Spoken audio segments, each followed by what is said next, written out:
अस्सलाम वालेकुम students, this is Nasir वारा from IQ school of finance. आज की हमारी ओरिएंटेशन सेशन में हम इंशाल्लाह ACCA के पहले paper that is FA1 recording financial transactions को इन डिटेल में ज़रा बात करेंगे, डिस्कस करेंगे कि इस पेपर में क्या है, इसके सिलेबस को डिस्कस करेंगे, पेपर पैटर्न को डिस्कस करेंगे और इंशाल्लाह आपको बहुत अच्छी तरीके से समझ में आ जाएगा कि किस तरह से इस पेपर को लेके चलना है। जो ACCA का पहला पेपर है that is FA1 recording financial transaction, ये फाइनेंशियल अकाउंटिंग का पहला बेसिक पेपर है बच्चों। और ACCA ने जो FA1 के सिलेबस में टोटल आपके पास जो है ये 4 पार्ट्स के ऊपर इस सिलेबस को जो है इन्होंने डिस्कस किया है। यानी पूरे सिलेबस में इन्होंने 4 जो है पार्ट्स बनाए, part A, part B, part C और पार्ट D। फाइनेंशियल अकाउंटिंग के अंदर पहला जो ये पार्ट है दैट इज़ पार्ट A और इन्होंने इसका जो नाम है इंट्रोडक्शन टू ट्रांजैक्शन अकाउंटिंग के नाम से जो है इनका ये पार्ट A है। और इसके अंदर शुरू के 4 चैप्टर्स जो है इसके अंदर इन्होंने इंक्लूड करे हैं सिलेबस के अंदर। और वो पहला चैप्टर जो है वो बिजनेस ट्रांजैक्शंस एंड डॉक्यूमेंट्स है। फिर second one is assets, liabilities and the accounting equation है। Number third one is recording, summarising and posting transaction है आपके पास। और चैप्टर नंबर 4 जो कि हमारे पार्ट A में जो इंक्लूडेड है that is completing ledger accounts and financial statement. ये पार्ट A के अंदर हम जो है पूरी बेसिक फाइनेंशियल जो है अकाउंटिंग को कवर करेंगे, बिल्कुल ज़ीरो से स्क्रैच लेवल से स्टार्ट करेंगे।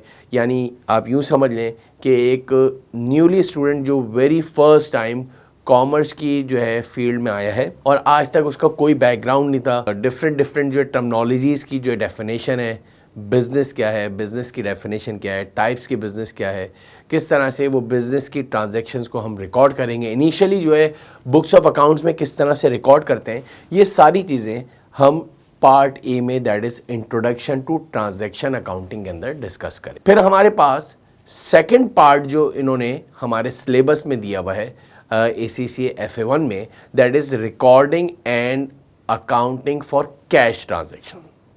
नाम है recording and accounting for cash transaction. इसमें इन्होंने तकरीबन जो है चैप्टर नंबर 5, 6, 7, 8, 9, 10 और 11, यानी आप यूँ समझ लें कि आपके पास 7 चैप्टर्स जो है, यानी 4 के बाद 5, 6, 7, 8, 9, 10 और 11 चैप्टर्स जो है वो part B that is recording and accounting for cash transaction में आती है। चैप्टर नंबर 5 जो है वो आपके पास लिखा हुआ है receiving end checking money. Chapter 6 है banking money received. Chapter number 7 है आपके पास रिकॉर्डिंग मनीज रिसीव्ड। चैप्टर नंबर 8 है authorising and making payments. Chapter number 9 है रिकॉर्डिंग पेमेंट्स। चैप्टर नंबर 10 है आपके पास मेंटेनिंग पैटी कैश रिकॉर्ड्स। और चैप्टर नंबर 11 है आपके पास बैंक रिकंसिलिएशन स्टेटमेंट। यानी चैप्टर नंबर 5 से लेकर बच्चों चैप्टर नंबर 11 तक आपके पास ये पार्ट B में इंक्लूड करा है that is recording and accounting for cash transaction. एक और बात आपको बताऊं, जो पार्ट A जो हमने इंट्रोडक्शन टू ट्रांजैक्शन अकाउंटिंग की जो बात करी है और उसके अंदर जो हमारे इनिशियल जो 4 चैप्टर्स थे उसके अंदर हम सारी बेसिक्स अल्हम्दुलिल्लाह जो है वो इंशाल्लाह जो है इन डिटेल जो है कंप्लीट कर लेंगे। तो ये पार्ट B में ज़्यादातर जो चैप्टर्स हैं बच्चों वो आपके पास थ्योरेटिकल बेस हैं, यानी कि थ्योरी के हैं जिसके अंदर हमें सिर्फ जो है समझाना है। यानी आप चैप्टर नंबर 5 को अगर देखें तो इसमें लिखा हुआ है रिसीविंग एंड चेकिंग मनीज़ के बिज़नेस में जब जो है पैसे आएंगे तो उसको किस तरह से रिकॉर्ड करना है, जो रिसीव करें पैसे जो रिसीव्ड हुए उसको किस तरह से हमें जो है किस मोड में रिसीव करना है पहली बात, और फिर उसको चेक करना है कि वो जो पैसे आए उसको चेक करके हमें जो है वो रिसीव करने हैं। तो ये समझ लें ये कुछ इस तरह के जो चैप्टर्स जो चैप्टर पार्ट B के अंदर जो डिज़ाइन करें वो ACCA ने इसलिए डिज़ाइन करे बच्चों जो वेरी फर्स्ट टाइम यूँ समझ लें कि जो कॉमर्स की फील्ड में आए हैं तो उनको थोड़ा थोड़ा जो है एक आइडिया हो सके बच्चों को कि भाई जो है बिज़नेस में जो कैश आ रहा है, रिसीव्ड हो रहा है, तो उसको किस तरह से रिकॉर्ड करना है, किस तरह से चेक करना है। तो ये हम सारी चीज़ें इसमें डिस्कस करेंगे, लेकिन इसमें कोई भी थ्योरेटिकल एस्पेक्ट से सारी बातें होंगी, कोई प्रैक्टिकल काम नहीं है, कोई कैलकुलेशन नहीं है। हाँ, पार्ट ए में सारी कैलकुलेशन थी, वर्किंग थी वगैरह। फिर पार्ट बी में जो आपके पास चैप्टर नंबर 6 है, बैंकिंग मनी रिसीव्ड, वो तमाम का तमाम पैसा जो हमारे डायरेक्ट बिजनेस बैंक अकाउंट में आएगा, तो उसको किस तरह से हमें डील करना है, वो किस तरह से रिकॉर्ड होगा। तो ये भी मेजरली आपके पास थ्योरेटिकल बेस जो है चैप्टर है आपका। चैप्टर नंबर 7 में अगर हम बात करें तो लिखा हुआ है रिकॉर्डिंग मनीज रिसीव्ड, कि वो जो आपके पास पैसा रिसीव्ड हुआ है उसको हम बुक्स ऑफ अकाउंट में किस तरह से रिकॉर्ड करें। अगर आप चैप्टर का नाम देखो तो लिखा हुआ है रिकॉर्डिंग मनीज रिसीव्ड, जो पैसा रिसीव्ड होगा उसको किस तरह से, how we have to record in the books of accounts. तो ये हमारे पास थ्योरेटिकल बेस जो है यही चैप्टर है आपके पास। पार्ट बी मेजरली आपको सिर्फ एक आइडिया शेयर करना है कि किस तरह से क्या क्या चीज़ें थ्योरी में, कि बच्चे जो इनिशियल स्टेज से आए तो उनको ये सारी चीज़ें क्लियर हो सके।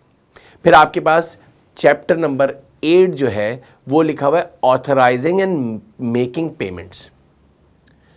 अब बात रिसीविंग की नहीं है, पेमेंट्स की हो रही है, कि जब आप पेमेंट करेंगे बैंक में, थ्रू बैंक हो या कैश में हो, तो बिजनेस से जब भी पेमेंट्स हो रही है तो उसको कौन ऑथराइज करेगा, मतलब किसकी परमिशन से जो है पेमेंट होगी, पहली बात। और दूसरा कि वो मेकिंग पेमेंट्स, पेमेंट कौन करेगा, पहले तो कोई बंदा ऑथराइज करे। ये भी प्योरली आपके पास थ्योरेटिकल एस्पेक्ट से जो है चैप्टर है, जिसके अंदर हम चैप्टर को देखते जाएंगे कि बुक्स में क्या क्या उसके अंदर जो है हेडिंग्स आ रही हैं, तो उसको हम समझाते जाएंगे। फिर आपके पास चैप्टर नंबर आपके पास 9th आ गया, दैट इज रिकॉर्डिंग पेमेंट्स। वो जो हमने पेमेंट्स करी है, पहले हमने ऊपर बात कर ली कि कौन ऑथराइज करेगा और फिर कौन पेमेंट्स करेगा। अब यह है कि हम अपनी बुक्स ऑफ अकाउंट्स में इसको किस तरह से लिखें, how we have to record the payments, किस कौन सी बुक्स में लिखा जाएगा, कहां कहां पे उसकी रिकॉर्डिंग होगी। तो ये भी आपके पास थ्योरेटिकल बेस जो है चैप्टर है आपका। फिर आपके पास चैप्टर नंबर 10 जो आपके पास जो है पार्ट बी के अंदर जो आ रहा है, दैट इज मेंटेनिंग पेटी कैश रिकॉर्ड्स। अब ये क्या है, जो इसको हम खैर डिटेल में तो जो है इन डिटेल जो है जब ये चैप्टर आएगा तो हम पढ़ेंगे, लेकिन अभी थोड़ा सा आपको एक आइडिया देने के लिए एक ब्रीफली कि मेकिंग पेटी कैश रिकॉर्ड्स का मतलब क्या है, कि जो बिजनेस में छोटे छोटे डेली बेसिस पे जो एक्सपेंसेस होते हैं, डेली बेसिस पे जो खर्चे होते हैं, यानी कि फॉर एग्जांपल आपने रिफ़्रेशमेंट मंगवा लिया, आपके विजिटर्स आए हैं, कोई जो है छोटी मोटी चीज़ ख़त्म हो गई है तो वो आपने मंगवा ली, तो वो जो छोटी पेमेंट से पेटी कैश की जो ट्रांजैक्शन है और जो है उसको किस तरह से रिकॉर्ड किया जाए। तो ये चैप्टर नंबर हमारा जो है 10 हो गया। चैप्टर नंबर 11 आपके पास बैंक रिकन्सिलेशन है। ये एक आप कह सकते हो कि पार्ट बी में सारे चैप्टर्स 5 से लेकर 11 तक, ये चैप्टर नंबर जो 11 है हमारा, ये हमारा बैंक रिकन्सिलेशन, और ये कह सकते हो कि कुछ हमें कैलकुलेशन वाइज जो है चैप्टर मिलेगा। इसके अंदर हमें एक बैंक रिकन्सिलेशन होगा। एक ब्रीफली आइडिया ये है कि हम अपने कैश बुक यानी हम अपनी बुक्स ऑफ अकाउंट्स को रिकन्साइल करेंगे विद द बैंक ट्रांजैक्शन, जो हमारा बिजनेस का बैंक अकाउंट खुला है। एक और बात इधर क्लियर करूं, जो इनिशियली स्टूडेंट्स जो अभी सुन रहे होंगे, बिजनेस में बहुत ज़्यादा फ्रीक्वेंट ट्रांजैक्शंस होती हैं, यानी पैसे आ भी रहे होते हैं, पैसे पेमेंट्स हो भी रही होती हैं, कैश भी आ रहा होता है, कैश पेमेंट भी हो रही होती है। तो इन सब को जो है इतनी फ्रीक्वेंट ट्रांजैक्शन में रोज़ाना बैंकिंग हो रही होती है। यानी ये नहीं है कि आपका ये कोई इंडिविजुअल बैंक अकाउंट नहीं है जिसके अंदर महीने में एक आध ट्रांजैक्शन कर लिया आपने, महीने में एक दो ट्रांजैक्शन कर ली। ये तो आपका बिजनेस का बैंक अकाउंट है जो कि बेतहाशा इसमें फ्रीक्वेंट ट्रांजैक्शन आपको दिखेंगे। तो वो आपको डेफिनेटली वेरीफाई करना है कि भाई हमारी कैश बुक और हमारी जो बुक्स ऑफ अकाउंट्स का जो रिकॉर्ड है वो आया बैंक से रिकन्साइल हो रहा है। इसको बेफिक्र रहिए, जब ये चैप्टर आएगा तो हम इन डिटेल बात करेंगे। अभी तो ये ओरिएंटेशन सेशन में बच्चों को सिर्फ ये बताना है कि ACCA का जो ये पहला पेपर है दैट इज़ FA1, इसमें हमें क्या क्या चीज़ें जो है गो थ्रू करनी है कि क्या क्या चीज़ें हम पढ़ेंगे। पार्ट ए मैंने बता दिया, उसमें कोई हमारे 4 चैप्टर्स हो गए। फिर आपके पास जो है पार्ट बी में जो है वो 5th से लेकर 11 चैप्टर हो गए, यानी हमारे पार्ट ए और पार्ट बी ये आपके कंप्लीट हुए। इसके बाद जो पार्ट सी है उसका नाम है recording and accounting for credit transaction. अच्छा, आप एक कंपेयर करें तो थोड़ा सा समझाने के लिए, बहरहाल हम इसको तो डिटेल में बात करेंगे ही। पार्ट बी का नाम था recording and accounting for cash transaction.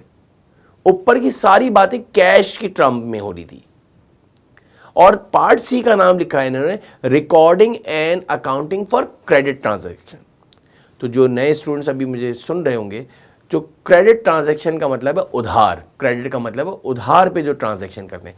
Business में कैश पे भी ट्रांजैक्शन हो रही होती है बच्चों, और बिजनेस में बहुत सारा उधार लेन देन चलता रहता है। ये बिजनेस के नॉर्म्स में से है, कोई मतलब अनयूजुअल बात नहीं है। आप जब पढ़ेंगे तो डिटेल में कि हम जब जो है गुड्स ख़रीद रहे हैं, जब हम बिज़नेस में कोई चीज़ ख़रीद रहे हैं तो कैश पे भी ले रहे होते हैं और फिर हम जो है उधार पे भी ले रहे होते हैं।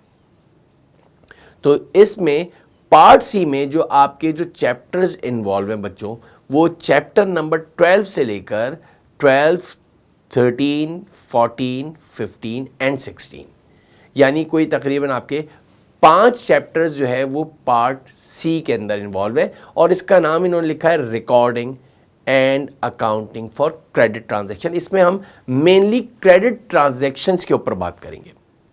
इसके चैप्टर नंबर 12 का नाम है sales and sales return day book. Chapter number 13 का नाम है द रिसीवेबल लेजर्स।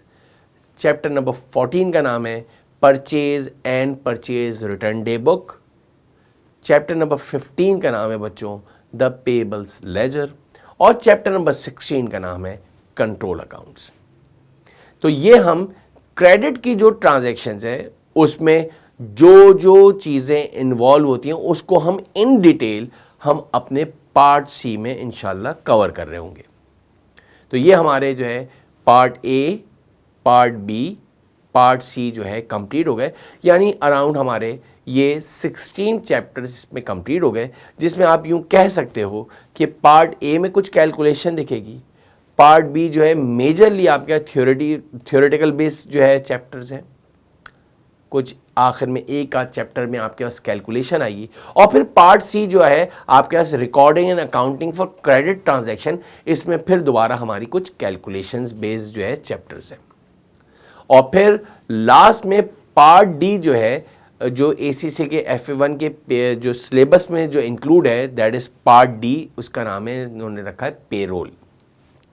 इसको मैं यूँ कहूँगा कि ये मेजरली जो है हम इसको इन डिटेल बहुत ज़्यादा डेप्थ में हमारा जो ACCA का दूसरा पेपर है दैट इज़ MA1 यानी कॉस्ट अकाउंटिंग के अंदर हम डिटेल में पढ़ेंगे। अभी से ये है कि पेरोल का मतलब है लेबर, और रिकॉर्डिंग पेरोल ट्रांजैक्शन इस पार्ट डी में हमारे पास बच्चों सिर्फ एक ही चैप्टर इसमें इंक्लूडेड है, दैट इज़ चैप्टर नंबर 17, और इसका नाम है रिकॉर्डिंग पेरोल ट्रांजैक्शन। इसमें कुछ थ्योरी भी है और इसके अंदर कुछ प्रैक्टिकल भी है। अब अगर हम इसको पूरा समराइज़ करें तो ACCA का जो पहला पेपर है आपके पास recording financial transaction that is FA1, उसके अंदर टोटल आपके पास 4 पार्ट्स बताए हुए सिलेबस में, part A, B, C and D, और आपके पास टोटल हमें जो है 17 चैप्टर्स इसके अंदर कवर करने। इस ओरिएंटेशन में एक और अटमोस्ट इम्पॉर्टेंट बात मैं आपको ज़रा बताऊं कि ये तो जो सीक्वेंस आपको स्क्रीन पे दिख रही है, ये तो बुक्स में जो ACCA के जो अपने ऑफिशियल जो इनके जो लर्निंग पार्टनर्स हैं BPP, उसकी आपको ये जो है पूरी चेकलिस्ट जो है सामने स्क्रीन पे दिख रही है। लेकिन हम अपने सिलेबस में, यानी जो हम इंशाल्लाह जो रिकॉर्डिंग जो हम स्टार्ट करेंगे और जो आपको जो क्लासेस स्मार्ट क्लासेस जो दिखेंगी, उसमें हम इस सीक्वेंस से नहीं पढ़ेंगे, हमारी सीक्वेंस जो है कुछ डिफरेंट होगी। लेकिन इंशाल्लाह by the end of completing, यानी कि जब हमारी सारी की सारी जो है क्लासेस कंप्लीट आउट हो जाएंगी, तो इंशाल्लाह हमारे ये सारे चैप्टर्स जो है वो कवर हो जाएंगे। सारे by all means theoretical aspect से भी और प्रैक्टिकल भी, इंक्लूडिंग प्रैक्टिस। एक बहुत ही अच्छी डिटेल्ड जो है प्रैक्टिसिंग भी इसके अंदर आपको मिलेगी। तो कहीं आप ये ना समझें कि हम जो है आगे जितनी भी चैप्टर्स होंगे हम इसी सीक्वेंस से पढ़ेंगे। आपको बहरहाल पोर्टल पे जब ये रिकॉर्डिंग आ रही होगी तो हम कोशिश करेंगे कि इसके अंदर इसी सीक्वेंस से इसको लगा दें जिस सीक्वेंस से ये आपके पास सिलेबस है। लेकिन ज़रूरी नहीं है, क्योंकि सबसे पहले तो स्टूडेंट्स को जो है वो प्रैक्टिकल समझाना पड़ता है कुछ ट्रांजैक्शंस और के बिज़नेस में क्या क्या चीज़ें हैं, क्या क्या टर्मिनोलॉजीज़ हैं। तो वो सारी चीज़ें हम इन डिटेल करेंगे। तो इसमें सीक्वेंस माइट भी आपकी आगे पीछे हो सके, कि हो सकता है जैसे कि शुरू में पार्ट ए जो है वो तो बिज़नेस की डेफिनेशन है और जो आपके पास बिज़नेस ट्रांजैक्शन एंड डॉक्यूमेंटेशन है, फिर एसेट लायबिलिटीज़ एंड कैपिटल लिखा हुआ है, अकाउंटिंग इक्वेशन लिखा है। तो ये तो हम जाहिर सी बात है बेसिक्स हैं, तो हम स्टार्ट तो इधर से ही लेंगे। लेकिन जिस चैप्टर का दूसरे चैप्टर से लिंक बन रहा होगा तो हम शायद सीक्वेंस को डिफ़र भी करें। और ये क्यों किया जाता है ये भी आपको मैं ज़रा बता दूं। इससे स्टूडेंट की अंडरस्टैंडिंग और ज़्यादा प्रॉम्प्टली और बहुत ज़्यादा उसको कमांड मिल जाती है जब हम एक चैप्टर का रेफरेंस दूसरे चैप्टर में देते हैं। क्योंकि अगर हम इसके सीक्वेंस से पढ़ेंगे तो डेफिनेटली उसमें बीच में थ्योरी भी आ जाती है, उसको हम इंशाल्लाह बाद में भी कवर कर सकते हैं। लेकिन बहरहाल मेक श्योर कर लें कि हमारे ये पूरे 17 चैप्टर्स हम जो है वो कंप्लीट आउट करेंगे।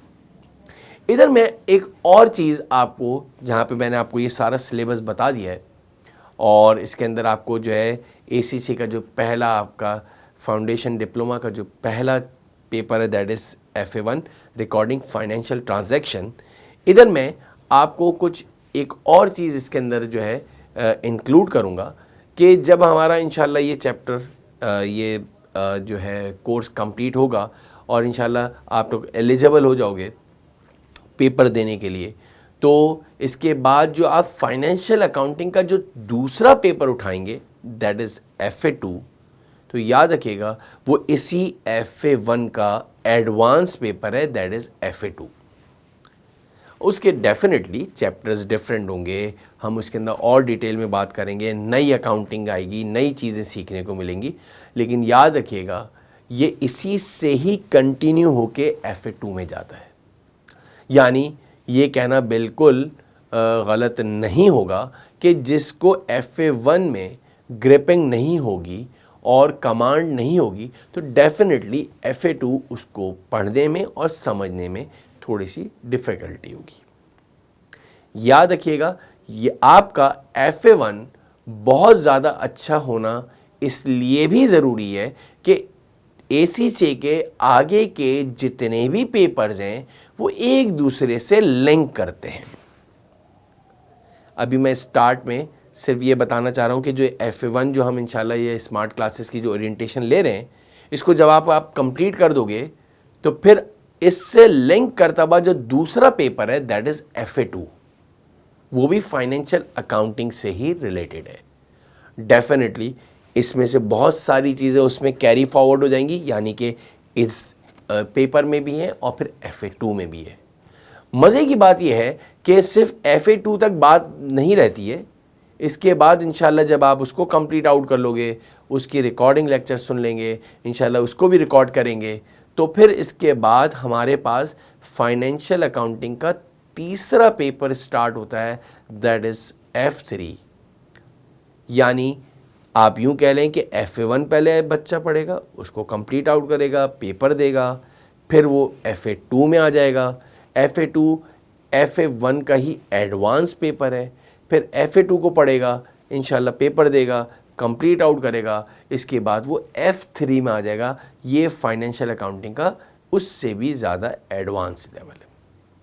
तो आप सोचें जो F3 का जो पेपर है उसमें आपके पास FA1 की चीज़ें भी एग्जामिन हो रही होंगी और FA2 की चीज़ें भी एग्जामिन हो रही होंगी। तो याद रखें इस FA1 के अंदर यानी आपकी फाइनेंशियल अकाउंटिंग की बेसिस हैं ये।